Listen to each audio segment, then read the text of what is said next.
bendición de poder estar delante de Él para engrandecerle y para glorificarle. Marcos capítulo 1.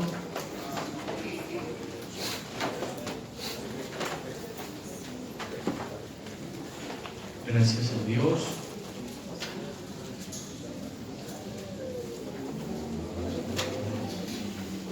Y el verso 35.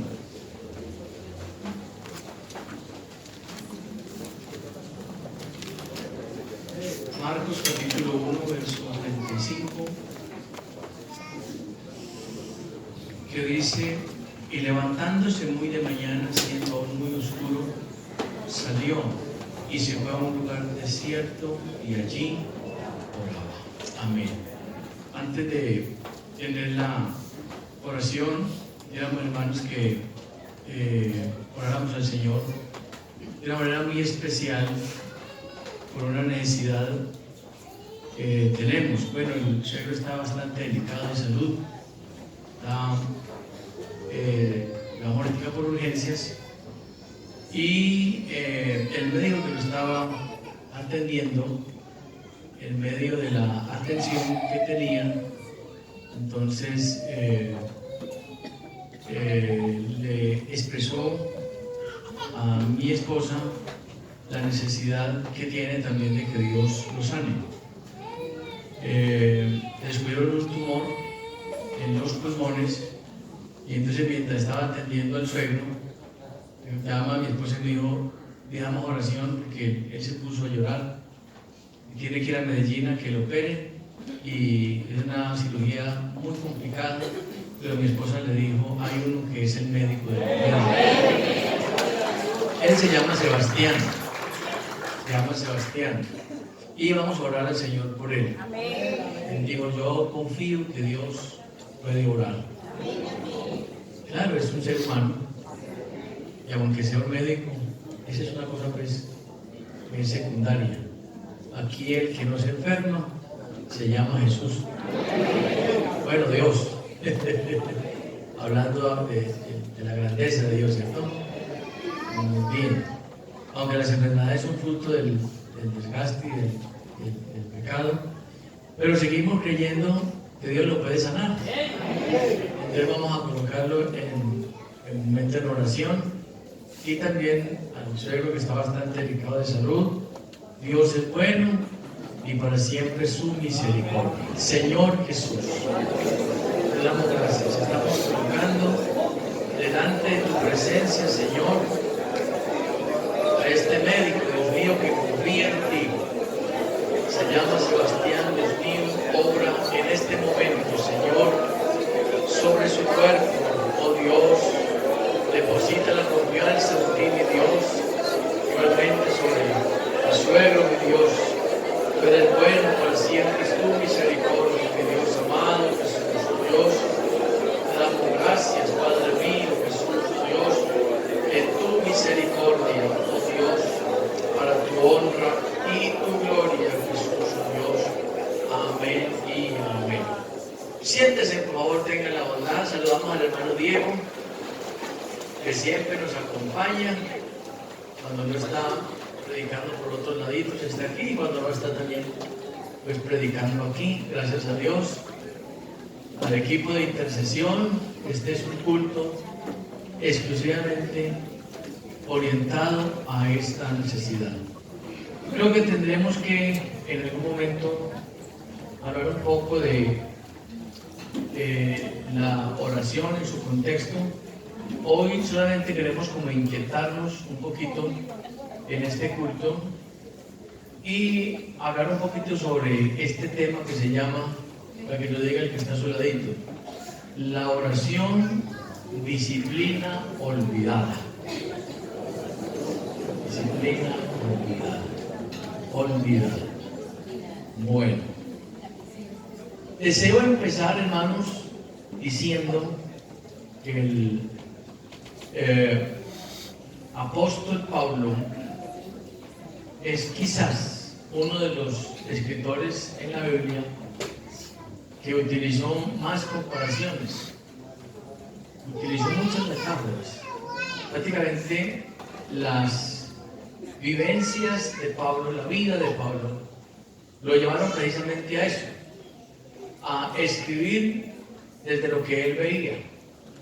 Por ejemplo, temas como la armadura, que son tomados precisamente del escenario de los romanos, los soldados. Y para meter esto de la disciplina de la oración, que es una disciplina, hay un texto o unos textos que queremos que usted los miremos juntitos. 1 Corintios capítulo 9, verso 24 al verso 27. Vamos a mirarlo para que conectemos con lo que es una disciplina. El apóstol aquí inicia haciendo una pregunta. Dice: ¿no sabéis que los que corren en el estadio, todos a la verdad corren, pero uno solo se lleva el premio? Dice: corred de tal manera que la obtengáis. Verso 25. Dice: todo aquel que lucha, de todo se abstiene. Ellos a la verdad para recibir una corona corruptible, pero nosotros una incorruptible. Verso 26. Así que yo de esta manera corro, no como a la aventura, de esta manera peleo, no como quien golpea el aire. Verso 27. Sino que golpeo mi cuerpo y lo pongo en servidumbre, no sea que habiendo sido heraldo para otros, yo mismo venga a ser eliminado. Cuando uno ve esos textos, uno ubica instantáneamente la vida cristiana en este escenario. Porque aquí el apóstol Pablo está tomando de lo que él le tocó vivenciar. Él está en medio del escenario griego, y en ese escenario él le tocó ver cómo surgieron los Juegos Olímpicos que tenemos hoy, que son de tanta espera para un deportista. Para ese tiempo se llamaban los Juegos Hípnicos, y él está hablando de dos disciplinas ahí bien interesantes. Una es, o de dos deportes bien interesantes. Uno es el atletismo y otro es, ¿cuál? ¿Aparecen ahí? El boxeo. ¿Sí? Entonces está hablando del atletismo y está hablando del boxeo. En esos textos que están ahí tendremos que detenernos en algún momento, porque me parece que tienen una importancia grandísima y una profundidad muy grande. Yo le pregunto: ¿cómo golpea usted su cuerpo para colocarlo por servidumbre? Porque Pablo está diciendo: devuélvete, el que estábamos, en el 25, ¿crees? 23, devuélvete el 23, o 25, o 27. Muy bien, ponte adelantico, trabaje conmigo, listo, avíspese para que vengan más hijos, listo, allá, 27. Mire, sino que golpeo mi cuerpo. Le pregunto: ¿cómo golpeaba Pablo su cuerpo? Y tendríamos que detenernos aquí porque ese golpear que aparece allí es bien interesante. Ese golpear que aparece ahí es el griego upopiazo, le pone allí. Y ese upopiazo es un golpe en el ojo, directo. Él dice: yo no tiro un golpe al aire, porque los golpes al aire desgastan y te hacen perder la retaguardia. Dice: yo voy directo a la cabeza y de una vez lo noqueo. Lo que Pablo está diciendo es: me toca noquear mi carne para no ser eliminado. Y la gran pregunta es: ¿cómo? ¿Cómo? Así que aquí tendremos que detenernos para entender que más que venir a un culto, hay disciplinas que nos toca que manejarlas. Y hay que meternos en ellas. Entonces, cuando habla aquí entonces de esta disciplina, o mejor, de este deporte que es el atletismo, para devolvernos al comienzo, entonces yo le pregunto a usted: ¿la vida cristiana es una carrera? ¿O no? Amén. Muy bien, él está diciendo Pablo. Pablo está diciendo que la vida cristiana es una carrera. Y ojo, que aunque estoy en esa carrera puedo ser. Quiere probar el verso 27, porque es que hay doctrinas que se levantan sin fundamento. Entonces, mire que yo puedo estar corriendo y en la final ser ¿qué? Eliminado. ¿Sí? Eliminado. Y usted no puede ser eliminado si no inició. Entonces usted inició y al iniciar, al final, entonces no es posible que usted camine en la iglesia 45, 50 años al final, vaya a ser eliminado. Entonces sí nos toca correr con inteligencia. Y de allí, hermanos, que tendremos que en algún momento detenernos más adelantico, tenemos que detenernos. Hebreos 12:1, aparecen textos que son de mucha reflexión. Dice, por tanto nosotros también, teniendo en derredor nuestro tan grande nube de testigos, dice, despojémonos de todo peso y del pecado que nos asedia. Hace algunos días escuché aquí a un predicador citar este texto de seguido, es decir, grande nube de testigos, despojémonos de todo peso de pecado. El texto no dice así. El texto dice, despojémonos de todo peso y del pecado que nos asedia. ¿Y qué? Pregunto, ¿la vida cristiana es una carrera? Dice, y corramos ¿cómo? Bueno, reflexione conmigo. Mire acá. Hay cosas, según este texto, que no son pecado, pero son un peso.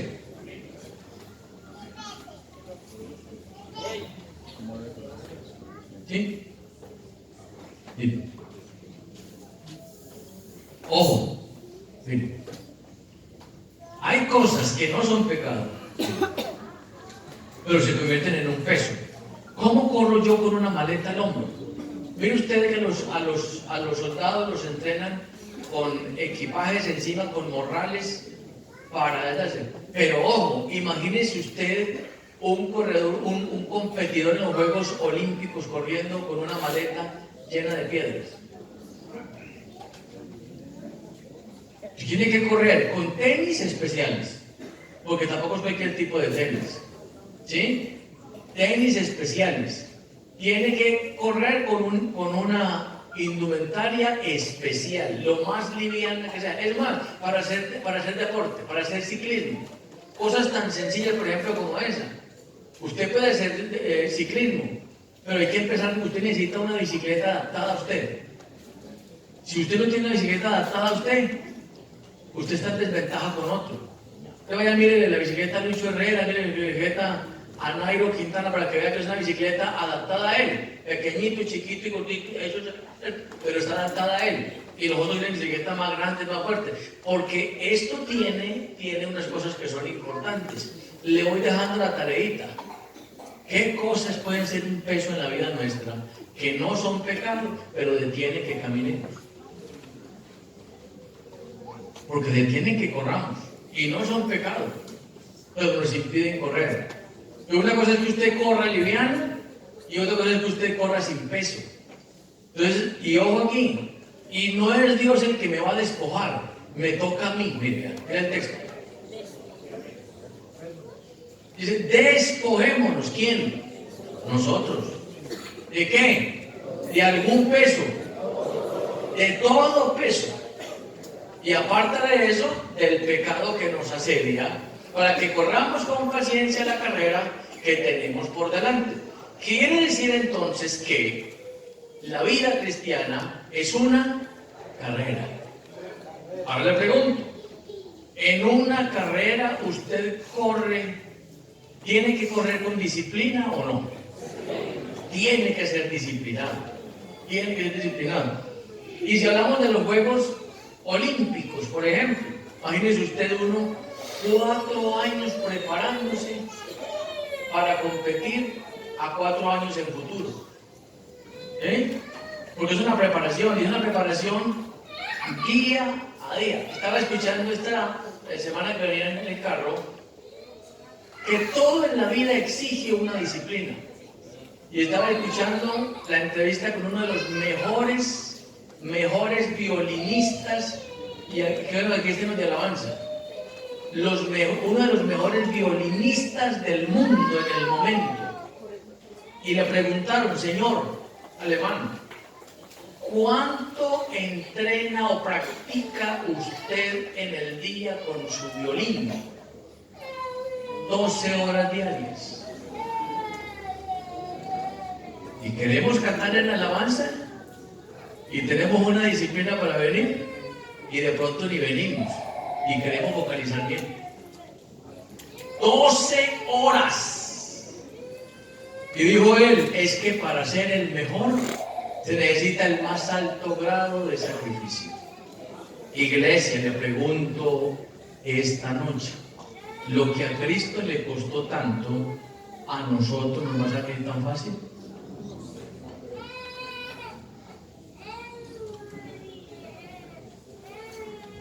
Nosotros estamos entrando en un ambiente donde hemos perdido la disciplina de la oración. Y le cuento que aquí sí vamos en retroceso. ¿Por qué? Porque, hombre, a mí, si yo estoy en una competencia, hombre, ¿qué le dicen? Bueno, usted ni va a trasnochar, porque si usted trasnocha no va a rendir. No trasnoche, no tome aguardiente, no fume, ¿sí? Es más, si usted es casado, lo ponen en cuarentena. Su mujer por un lado y usted por el otro lado. Y no puede entrar. Y menos de tener intimidad, porque usted está en una competencia. Usted no puede desgastarse, usted está pensando a futuro. Hombre, y Pablo le puso a ver eso, dijo, hombre, en el estadio todos corren. Pero él se puso a mirar, pero a la final, de toda esa gente que corre, ¿quién gana? Entonces dice, uno solo se lleva el premio. Y por eso dice, correr de tal manera. Es decir, corra con inteligencia, con sabiduría. Yo pienso, hermanos, que la vida cristiana hay que correrla con mucha sabiduría. Con mucha sabiduría. Y se necesita disciplina para correr la vida cristiana. Claro que se necesita disciplina. ¿Qué es una disciplina? Es un conjunto de reglas, de comportamiento para mantener el orden y la subordinación entre un cuerpo o una colectividad. Yo puedo tener una disciplina por reglas, o yo puedo tener una disciplina o una autodisciplina por principios. Entonces, en la vida cristiana nosotros tenemos disciplinas que nos ayudan a ser excelentes. Y ojo aquí, si no las practicamos, nos va a eliminar el diablo. Nos elimina. Y no son una opción. Hay que practicarlas. Una vez, aquí en este espacio que estaba aquí, en esa época era la última estaba arriba, pero este espacio estaba en Prado. Y aquí se jugaba pelota. Aquí jugaba pelota los niños del hermano Abelardo. Y una vez el Daniel, que hoy es pastor, estaba jugando aquí pelota. Y estábamos arriba y el hermano Abelardo lo llamó y dijo, Daniel, vamos para el culto. Y se vino muchito con la pelota aquí, bien chiquitico. Y le paró el papá hacia arriba y le dijo, ¿y esa culteadera qué? Culto el martes, culto el jueves, culto el sábado, culto el domingo y culto por la tarde. Y el papá lo sentó y le dijo, venga, mijo, hay cosas que si dejamos de hacer en la vida cristiana, nos elimina el diablo. Deje usted de venir a oír la palabra para que vea dónde termina. Así que hay que seguir culteando. Si paramos ahí, se nos complica la vida. Entonces, oír, hay disciplinas internas que fortalecen el hombre interior. Nosotros tenemos dos partes, un hombre interior y un hombre exterior. ¿Deseamos fortalecer el hombre interior? Y Pablo dice que hay que fortalecer el hombre interior. Pero esas disciplinas que fortalecen el hombre interior, quien encabeza esa disciplina es la oración. Uno, la oración es una disciplina que interna. ¿Qué pasa si yo dejo de orar? Bueno, conteste pues. ¿Qué pasa? ¿Qué pasa si usted deja de orar? Bueno, y ese es el problema. Pues hay gente que resulta, hermano, hay gente que se hizo bautizar y no entendió qué es el bautismo. Y no entendió qué es el evangelio. Y usted los ve que se bautizan y siguen lo mismo. La misma cosa. Y cuando pasa el tiempo, usted los ve por ahí de cualquier manera. Porque ellos no entendieron qué es esto. ¿Sí? Pero hay gente que ha tomado esto como una carrera seria. Y dice, yo me anoto aquí porque yo quiero terminar arriba. Y para terminar arriba hay que trabajar bien. Entonces, la oración es una disciplina que interna. 2, el estudio de la palabra es una disciplina interna. Cuando usted estudia la palabra, ¿usted cómo se edifica? Usted comienza a leer la palabra, estudiar la palabra. Es una disciplina interna. ¿Qué pasa con el creyente que poco lee la palabra? ¿Qué pasa? Poco conocimiento tiene, poca capacidad de derrotar al diablo, porque al diablo se derrota con la palabra. Entonces, un pensamiento negativo, saque del arsenal que usted tiene aquí. Pero hay gente que ni los textos lo sabe, porque nunca lee la palabra. Entonces, ¿cómo se va a fortalecer? Mire usted, ¿cuánto tiempo pasa usted? ¿Sabe por qué le decían a Santiago el camello? ¿Por qué le decían a Santiago el camello de Egipto? Era un hombre de rodillas y llegó a almacenar tanto que decían el camello, lo que había usted aquí esa parte, pasaba, según los historiadores, 7 horas de rodilla y no durmiendo, clamando. Clamando. ¿Qué quiere decir eso? Que son disciplinas que tenemos que manejar. El estudio de la palabra no es una opción. El texto dice, mi pueblo se perdió. Bueno, ¿y cómo recibo el conocimiento y lo leo? ¿Sí? El ayuno, esa disciplina sí que está olvidada. Las vigilias, esa se perdió. Porque nuestras vigilias hoy son con chocolate y pan. 12 de la noche a las 2 de la mañana, un cuarto de pollo o otro poco de chocolate y pan y seguimos y eso es vigilia. Eso es vigilia. Pero ese es el manejo que se tiene hoy. Esas disciplinas están olvidadas. Y una disciplina interna que se perdió totalmente. Se llama la meditación en la palabra de Dios. ¿Cuánto tiempo pasamos nosotros meditando en ella? Bienaventurado el varón que en su ley, ¿qué?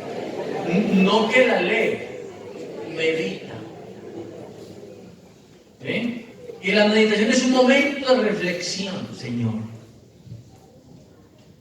¿Qué es lo que tú me quieres decir con este texto? ¿Hacia dónde apuntamos? Entonces, esas son disciplinas que son internas, que fortalecen el hombre interior. A ver. Y no es, como algunos dicen, mucha oración, mucho poder. Ese dicho no es correcto, ya vamos a explicarlo. Pero sí vamos a mirar qué es la oración y para qué nos sirve. Ojalá pudiéramos hacer cortes y iniciar con temas de esta magnitud que son tan importantes para nosotros. Miren las disciplinas externas, que son el producto de las internas. Mi sencillez. Es decir, que un hombre altivo, una mujer altiva, no tiene las disciplinas internas. Hay hermanos con una altivez, hermano, que no las tiene un hombre de la calle. Y uno dice, este hombre o esta mujer, que ni siquiera se le puede decir nada, porque su altivez sale por encima, ¿cómo estará su hombre interior? Dice que su hombre interior está totalmente acabado, porque la sencillez es fruto de una disciplina interna. La sumisión son fruto de las disciplinas internas, son exteriores pero son fruto. El servicio a Dios, ¿sí? Es una disciplina externa. Hay disciplinas que son colectivas, como la adoración. Aquí nos reunimos a eso, a adorar colectivamente. La alabanza es una disciplina colectiva. la confesión, el gozo, son disciplinas que son colectivas. Pero detengámonos un poquitico esta noche, solamente toquemos un poquitico eso de la oración, orar. ¿Qué le llama la atención que el que no tenía que orar y no necesitaba orar, oró? Porque cualquiera dice, y Jesús oró. Y voy a mostrarle cuando estemos viendo esto, que la oración de Jesús no fue una oración ocasional. Y escúcheme aquí, nunca usted sorprendió a Jesús orando en una hora que no fuera en la madrugada. ¿Y qué hace levantándose temprano cuando el sol ni siquiera ha salido a orar cuando ni siquiera necesita orar? ¿Quién le dijo a usted que un Dios ora a otro Dios? ¿O sí? Pero ahí está Jesús orando. Y de madrugada, ¿lo leyó usted? De madrugada. Ahora le pregunto, ¿y usted y yo? Si que no necesitaba hacerlo lo hizo, usted y yo que sí necesitamos hacer, es que es más, si no lo hacemos, complicada la cosa. Pero le pregunto, ¿la disciplina de la oración se ha perdido? Y si nos fuéramos más allá, el clamor, ese sí que se perdió. Porque una cosa es que tú ores, y otra cosa es que clames. Porque el clamor es el que más se ha perdido. El clamor es la expresión urgente del alma pidiendo con desesperación algo. Como el siervo que por las corrientes de qué, así ora por ti, oh Dios, el alma mía. El alma. El alma. ¿Sí? Entonces, la oración, una palabra de sí, ¿cuántas letras tiene la oración? 7, ¿cierto?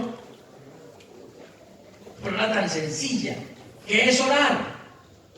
Entonces, viene de dos raíces, eukomai, orar a Dios, presokumai, orar, y deumai, rogar. Orar es rogar. Alguien dice, orar es cambiar las cosas. Le pregunto, ¿será cierto que orar es cambiar las cosas? Orar, cambiar las cosas. ¿Se ha visto en la Biblia oraciones que han cambiado las cosas? ¿O no? Sí, sí. Orar es una conversación entre Dios y la criatura, entre el Creador y la criatura. Es una conversación de un padre con un hijo. Sí, pero escuchen lo que viene aquí, para que vamos mirando algunas cosas. La oración cumple la línea de cualquier comunicación. Entonces, cuando yo hablo de comunicación, levanten la mano los que ya pasaron por bachillerato. Muy bien. Entonces, la línea de la comunicación está en la línea. Ojo aquí, que vamos a mirar algunas cosas, vamos a tener un buen tiempito. Ojo acá. Porque una vez vamos a desbaratar algunos textos que tenemos mal metidos en la cabeza. Y hemos creído que Dios se convierte en el mandadero nuestro. Y yo me atrevería a decir que un número muy alto en la iglesia no sabemos orar.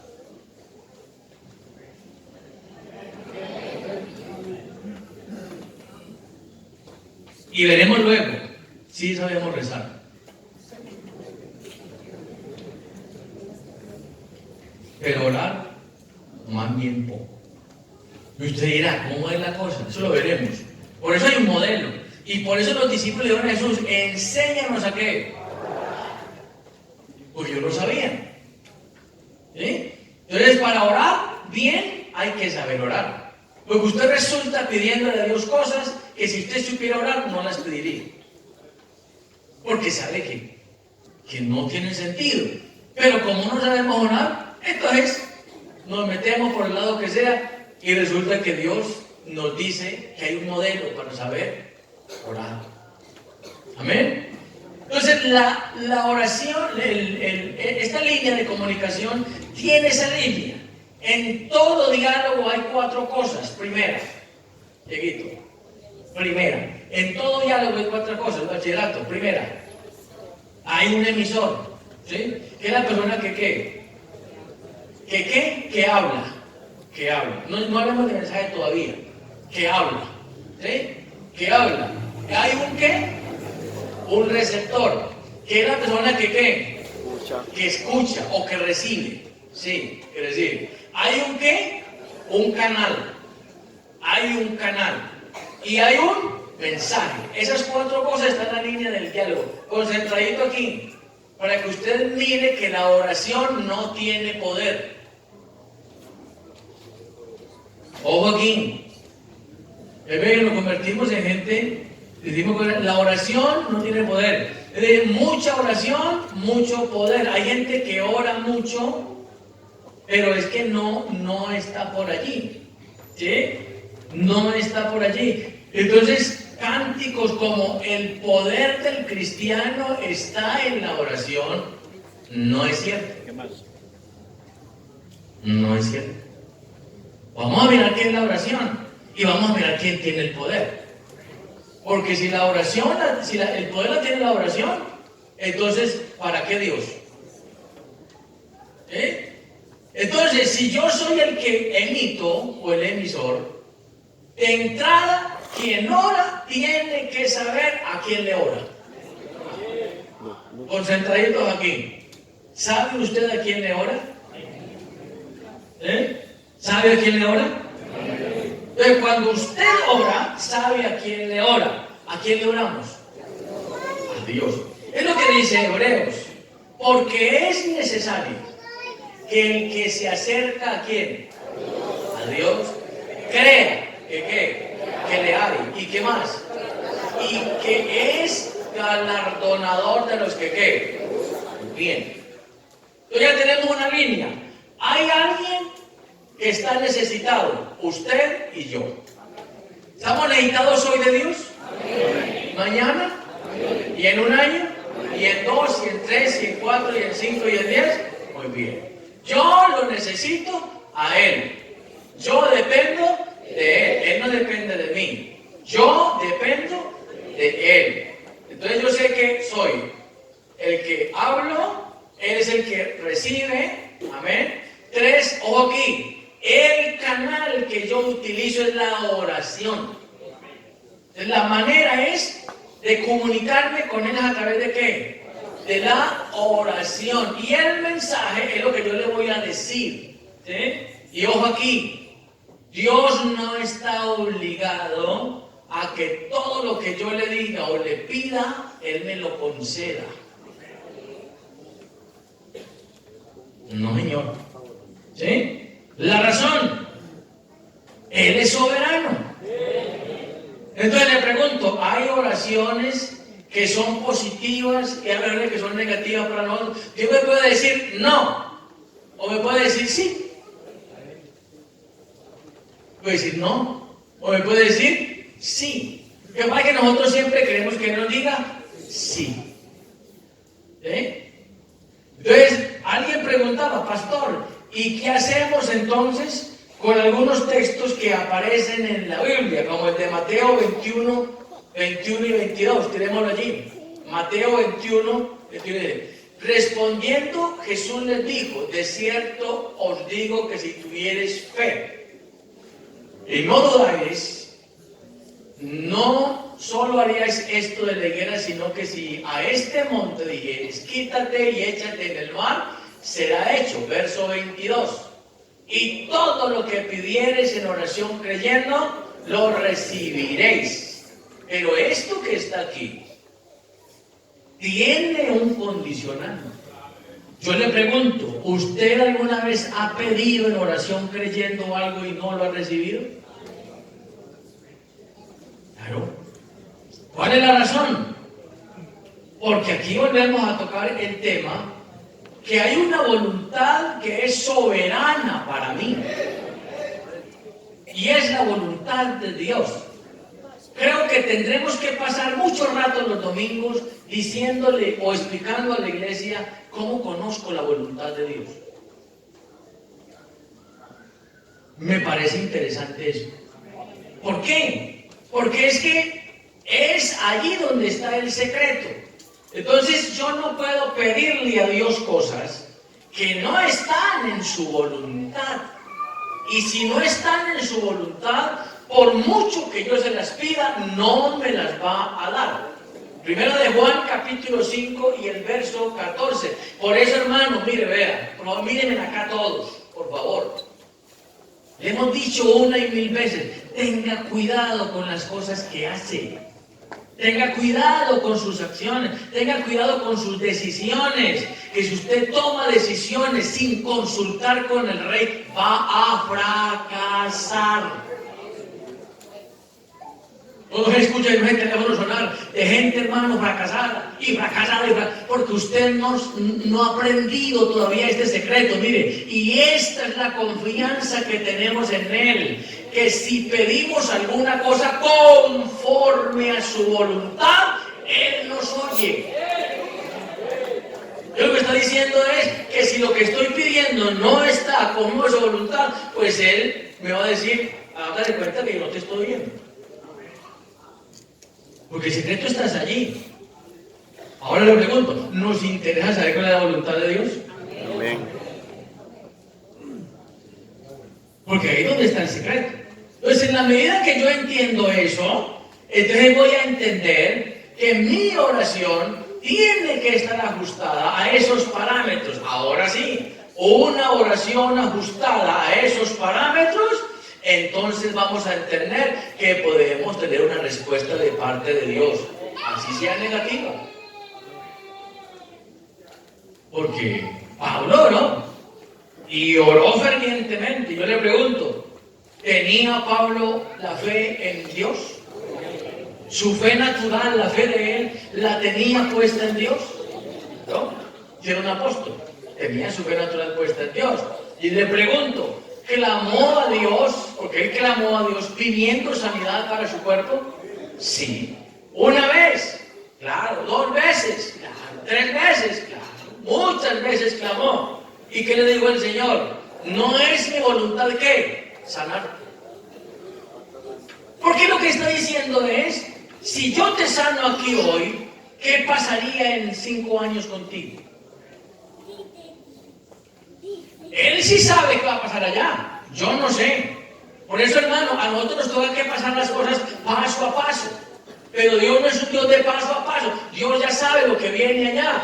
Entonces Dios sabía, hombre, si yo a este le quito el aguijón que tiene, porque él tenía un aguijón en su carne, fuerte, complicado y difícil, que hacía que su ego, su arrogancia no se fuera arriba y lo mantenía regulado. Si le quito este problema, entonces a futuro ya qué pasaría con el Pablo. Seguramente hoy no estaríamos hablando de un Pablo como el que estamos hablando, pero Dios en su sabiduría dijo, te prefiero así enfermito y que mañana se escriba que fuiste un hombre que te mantuviste aquí y que fuiste un modelo para otros en el futuro allá.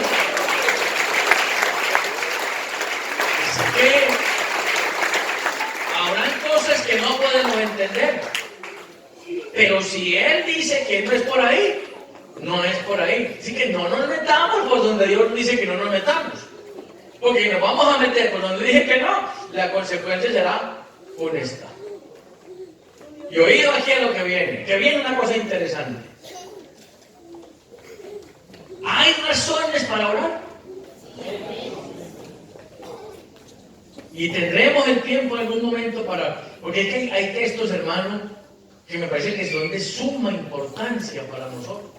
Pero solamente quedémonos con una historia sencilla. Marcos capítulo 9 y el verso 29. Mire esta escena que aparece aquí.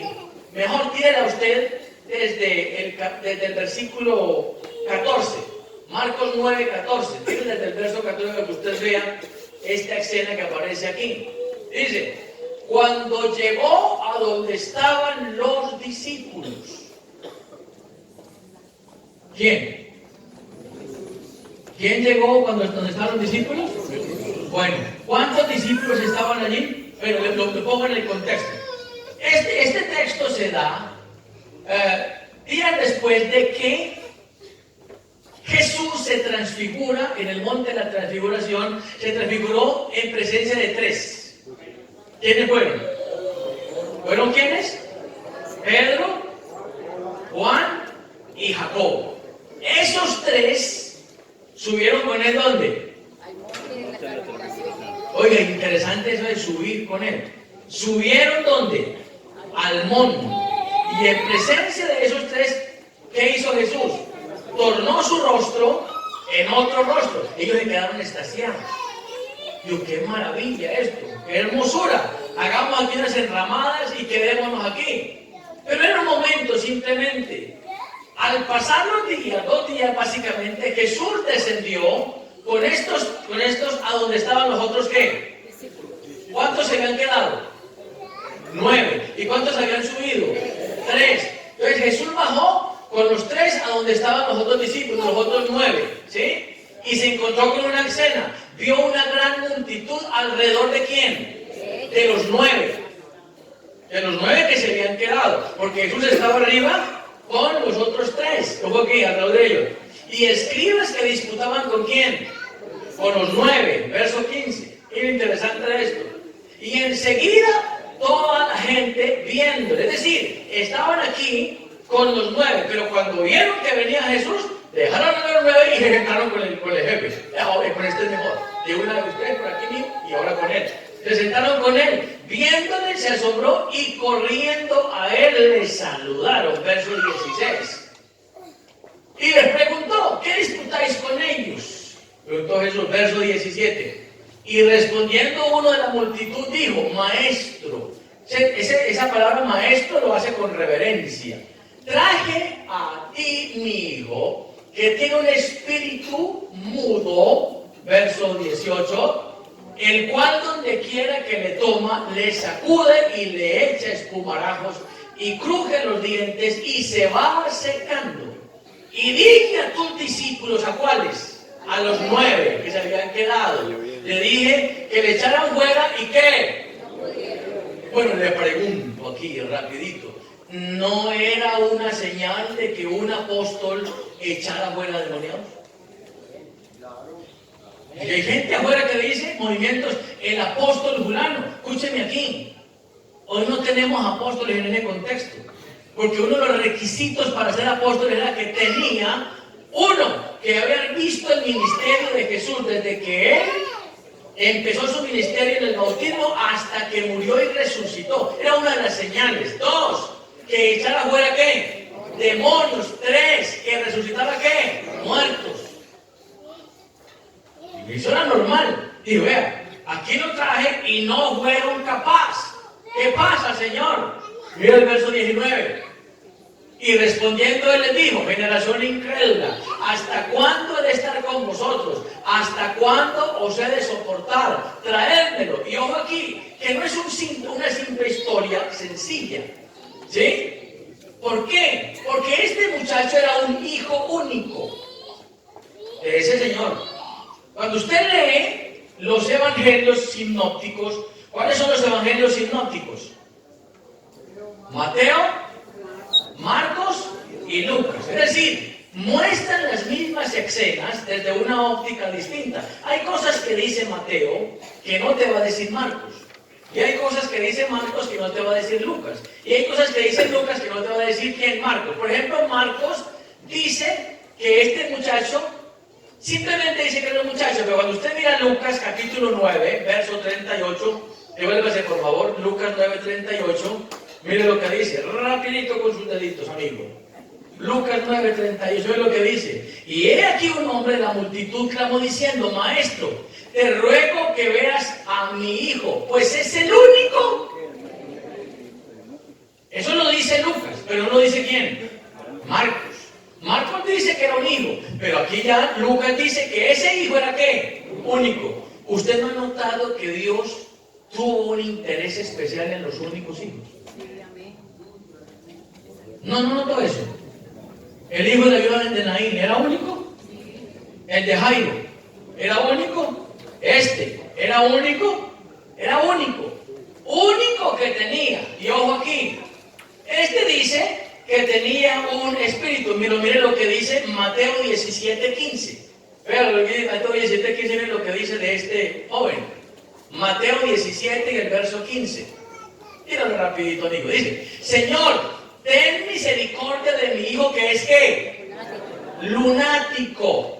Y padece muchísimo. Porque muchas veces cae en el juego y muchas veces en el agua. Entonces está diciendo, es afectado por la luna, ¿sí? Es decir, el muchacho tenía problemas epilépticos, ¿sí? Hermana Marta, que no me preguntó sobre el tema.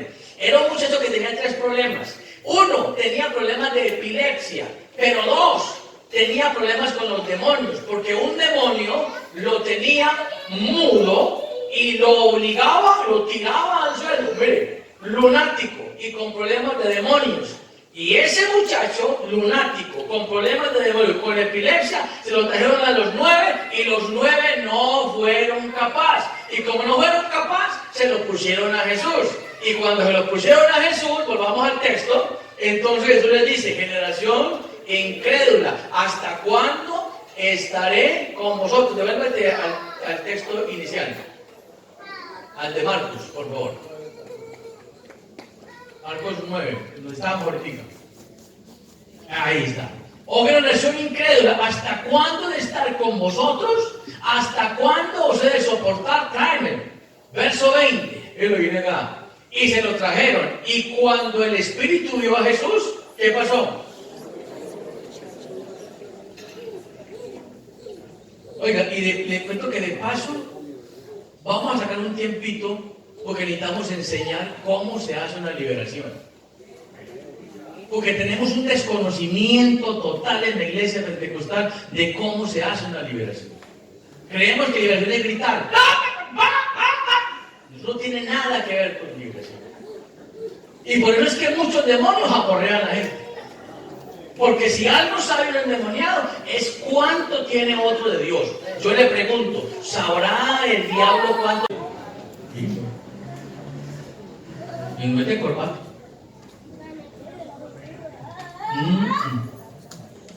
Por allá no le dijeron a unos, oiga, yo te conjuro o te echo fuera en el nombre de Jesús, ese que predica Pablo. Y los demonios dijeron, hombre, si eso es cierto, venga, yo a Jesús lo tenemos claro. A Pablo, sí señor, pero oye, ¿ustedes quiénes son?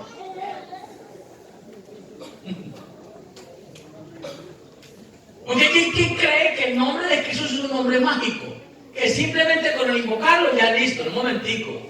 El nombre de Jesús es un nombre que tiene autoridad, pero quien lo invoca debe de hacerlo de una posición de santidad. Si no, ¿hacia dónde apunta? Entonces, qué interesante eso, porque la reacción normal de un demonio es que tira a la gente al piso. Por eso, hermano, usted no se asuste con eso, con tanto movimiento que sale por ahí. La mano aquí, ¡pum!, al suelo. El único que revuelca el suelo es el diablo, mire. Yo no he visto uno que Dios toque que se vaya al suelo desmayado. Ay, no, el que Dios toca, lo levanta, glorifica a Dios. Dios no tumba a nadie. Dios levanta del polvo al pobre y al menesteroso alza del muladar para hacerlos entrar con los príncipes de su pueblo. Miren lo que pasó aquí. Lo revolcaba, lo tiró a tierra, echando ¿qué? Espumarajo, verso 21, ¿vale? Lo que dice que ahí.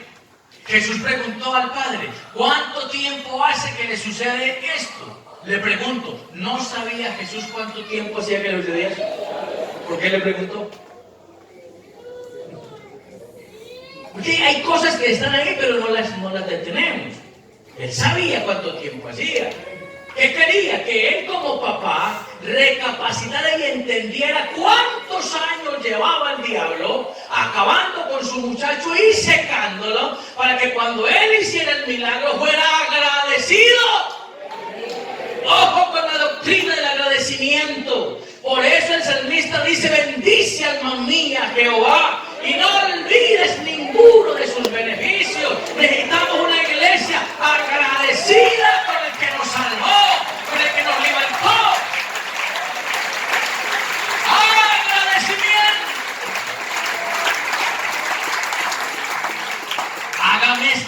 Hágame esta, hermano Diego. ¿Cómo es que Dios saca a este del polvo, lo levanta, lo limpia? Porque estábamos vueltos nada. Estábamos en el muladar, en el cielo, en el pozo de la desesperación. ¿sí? Nos limpia, nos coloca un vestido limpiecito, nos liberta. Éramos esclavos del diablo, nos da vida, nos levanta, nos da estructura, nos viste lindo, nos echa una loción linda con su Espíritu Santo, nos regala los dones, hablamos en otras lenguas, bendecimos, sentimos la presencia de Dios y de un momento a otro, ¿y usted qué? No, otra vez pero lo mismo.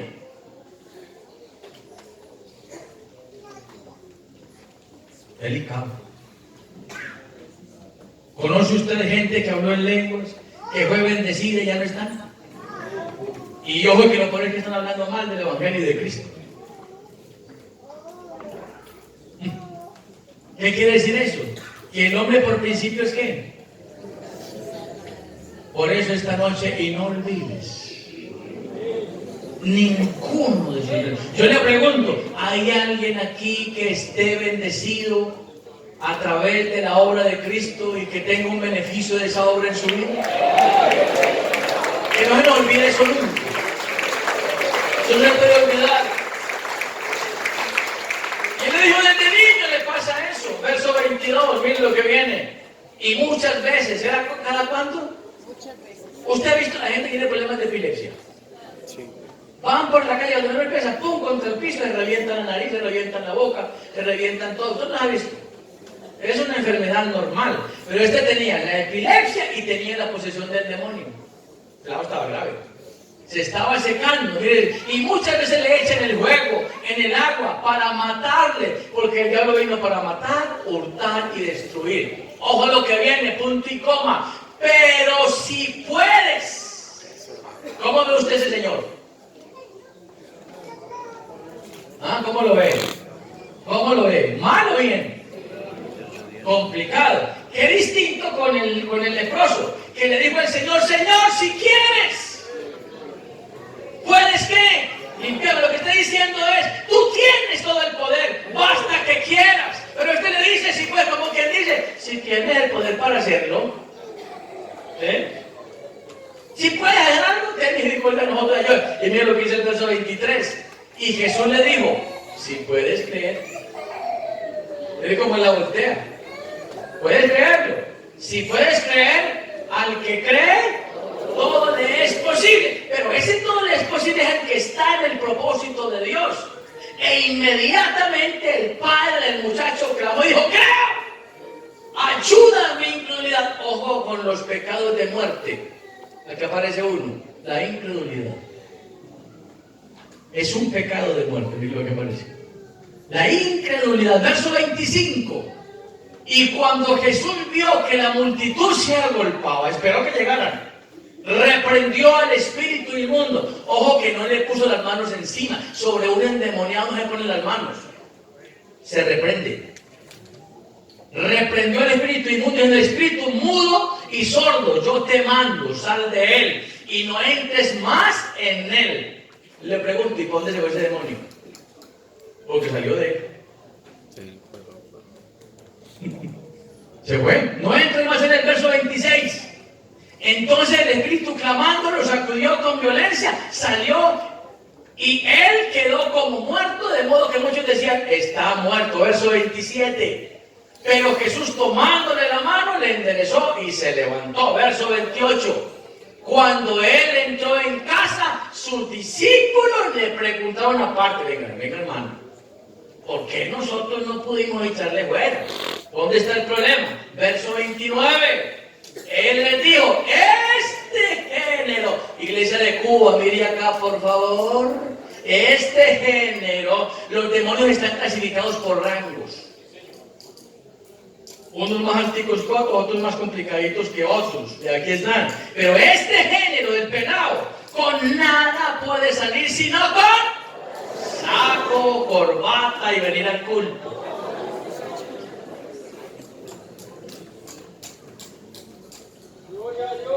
¿Será interesante la oración?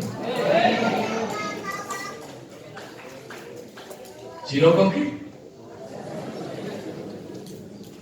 Es decir, que la oración se convierte en la manera de yo acceder a las promesas de Dios a mi vida, bajarlas a mi vida, hacerla real en mi vida, fortalecer mi hombre interior, mi fe colocarla en Él y mi fe puesta en Él, ahora sí podamos pedir lo que queramos, porque no es la fe simplemente, es Jesús el que puede hacer las cosas cuando mi fe está colocada en Él. Quiere decir que cada culto al que venimos a que nuestra fe normal y natural se ubique en Jesús, para que salgamos de los cultos creyendo que Jesús lo puede todo y que nosotros necesitamos de Él.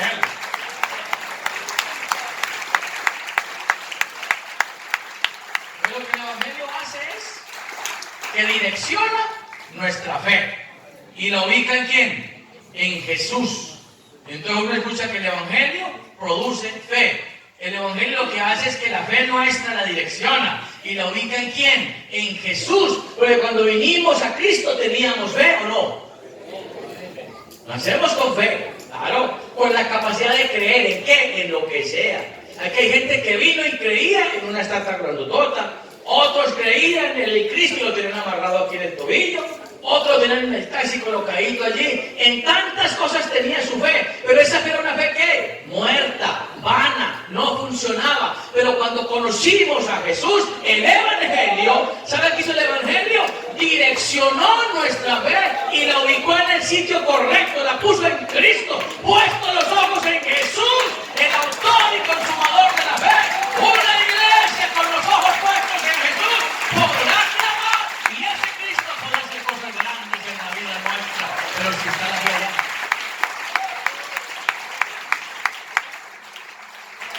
¿Cómo la ve usted? ¿Cómo ve pues usted lo de la oración y el ayuno? ¿Hay necesidad de orar?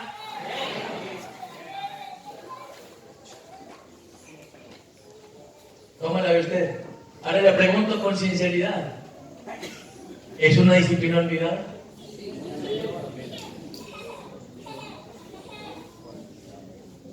¿Votar? Es más, aquí me han atrevido a decir que no hay necesidad de orar, que porque ya el enemigo está vencido, ya está derrotado en la cruz del Calvario, ya ¿para qué oramos? Pero resulta que hay otra razón, y por ahí Jesús dice, orad así, para que no entréis a la verdad. El espíritu está, pero la carne. Interesante algún día entonces entrar a mirar cómo golpeo mi cuerpo. Por eso Pablo fue un campeón en eso. Pablo entendió la urgente necesidad que hay en poner estas dos en tierra. Y si no puedes arrodillarte, camina de un lado a otro y ora al Señor. No te acuestes sin orar. No te levantes sin orar. Hay gente que se ha acostado bien y se ha levantado poseído por demonios. Ya fuera. Pero cuando usted ora a Dios, en paz me acostaré y así mismo dormiré, porque solo tú, Jehová, me haces vivir confiado. Me haces vivir.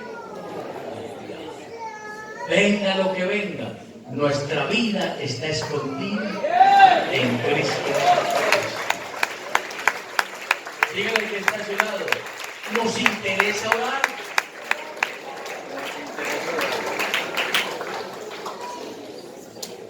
Y una de las cosas que se ha perdido en los hogares es el altar familiar. Entonces papá Nilsson y la mamá coge los otros dos niñitos y dice, bueno, mijita, hoy tu mami va a predicar en el devocional y yo voy a orar y tú vas a cantar el coro y tu hijito va a orar por las peticiones. Se ha perdido. Nosotros nos levantamos en el escenario, escúchenme aquí, en el escenario de los montoncitos después de los cultos. Los cultos se acababan, pero los que somos viejitos sabíamos que nos quedábamos en rinconcitos, 4 y 5 allá, 4 y 5 allá y 4 y 5 allá, y empezábamos a orar. Era raro no decir, ¿quién no ha hablado en lengua? Era raro eso, porque ahí todo el mundo había hablado en lengua ya. Es más, aquí había una piecita especial en el tiempo de hermano Leonardo. El que se bautizaba, lo pasábamos a la gente con los diáconos, poníamos las manos encima y ese hombre salía hablando en otra lengua. Hoy cada rato, ¿cuánto no hablaba lengua? Poco gente por ahí. Hemos perdido el norte. hay que volvernos nuevamente a las rodillas. Si nos volvemos a las rodillas, cosas extraordinarias veremos nosotros para el beneficio nuestro.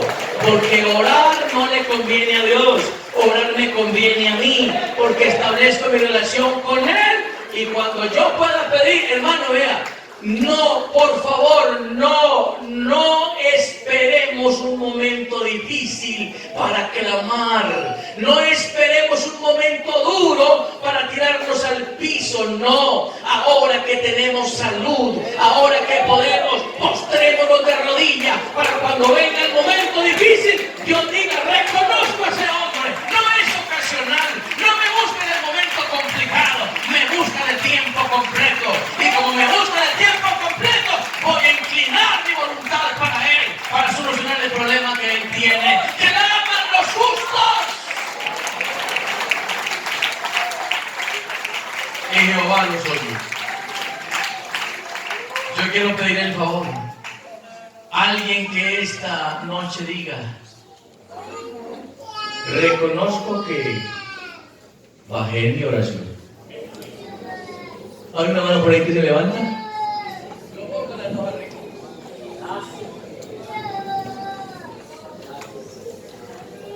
Pero eso qué indica, vamos a decirle, Señor, voy a recuperar lo que he perdido para que en el momento difícil usted, mi Dios, pueda oír mi clamor. ¿Alguien puede levantar sus manos y decirle, Señor, ayúdame a entender la urgente necesidad que tenemos de clamar a ti, mi Dios? Levante sus manos conmigo y diga, Señor Jesús, ayúdanos, Dios mío, a volvernos a ti, mi Dios, en oración, mi Dios, poder levantar nuestras manos en el momento de bendición, de abundancia en la nevera, de salud en nuestro cuerpo, poder levantar nuestras manos en todo momento, para que en el momento difícil, mi Dios, usted pueda estar inclinando tu voluntad hacia nuestra vida. Enséñanos, Dios mío, a valorar, Señor Jesús. Oh, mi Dios, levanto mis manos hoy para decirte que eres bueno, inmensamente bueno, mi Dios, aleluya.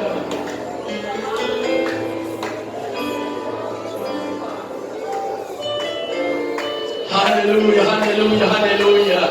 Alguien puede levantar su mano y diga, Señor, ayúdanos a entender la necesidad que tenemos de buscarte, mi Dios, en la mañana, en la noche, en el momento, Señor Jesús, en el carro, en el transporte donde estemos, Dios mío, conectar nuestra mente para entender la urgente necesidad que tenemos de una conexión directa contigo, mi Dios, en tiempos difíciles, para mover y cambiar las cosas, mi Dios.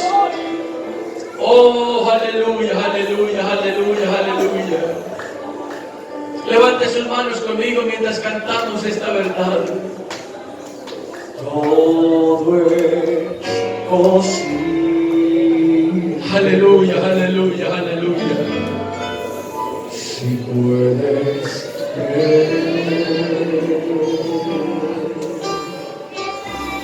todo es posible. Aleluya, aleluya, aleluya, aleluya. Si puedes creer, Aleluya, aleluya. remueve La mano de Dios y su palabra es vida. y su palabra es vida. Todo es posible Todo es si hoy podemos creer en ti, mi Dios. Aleluya. Oh Dios, oh Dios. Mira el que está a su lado, por favor. Y ese que está a su lado, dígale, nos urge entender la necesidad que hay que volvernos a esa disciplina, la disciplina de la oración. Si puedes creer.